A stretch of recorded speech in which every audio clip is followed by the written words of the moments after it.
Okay, this problem says the velocity of a particle moving along the x-axis is given by v of t equals sine of 2t at time t.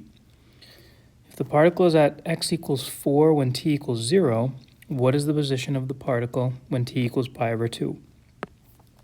So for a problem like this, there's a kind of a couple ways to think of it, but they're all basically the same.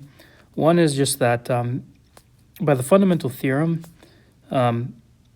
position and velocity relate in this way. So, the integral, just take note of the time values, right? We have t equals 0 and t equals pi over 2. So even without like maybe processing the whole question, if I write this, that is equal to my position at pi over 2 minus my position at time 0. Again, position's an antiderivative of velocity. And so here we are with with just the fundamental theorem stated using the context of velocity and position.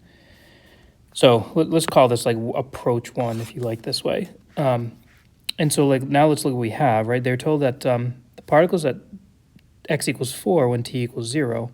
So that's telling us that this is 4. We need the position of the particle at pi over 2, so we're looking for this. We don't expect this to be answered. So that must mean we can evaluate this integral, and we can because, this is since our velocity is this, essentially what we need to do is we need to find this value, and then we're going to add 4 to it. So if I rearrange this a little bit, I would get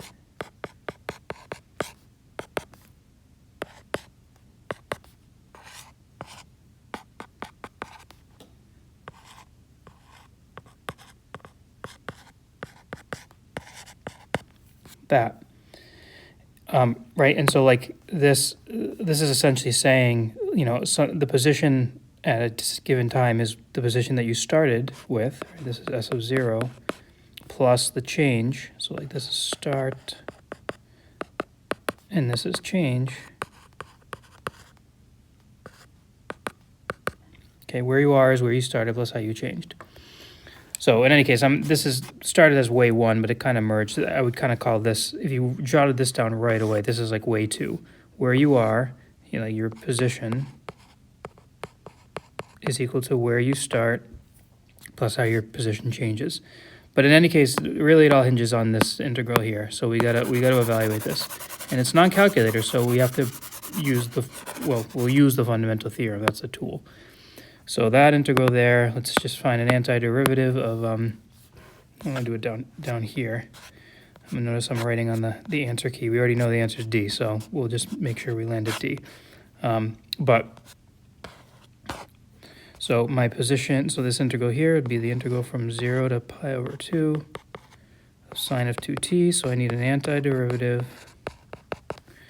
So an antiderivative would be negative 1/2 cosine of 2t from 0 to pi over 2. Okay, you can check that, but that's, hopefully you agree. So now this is negative 1/2 cosine of 2 times pi over 2 is pi minus, just be careful of the minuses everywhere. 2 times 0 is 0, so this ends up being, so cosine of pi is negative 1, so the negative 1 times negative 1/2 is 1/2. And then cosine of 0 is 1, so this becomes another 1/2, so we get a 1. And so this up there in blue is essentially 1, and so my position at pi over 4 is 4 plus 1, which is 5, and we recognize that as D, okay, which we knew ahead of time.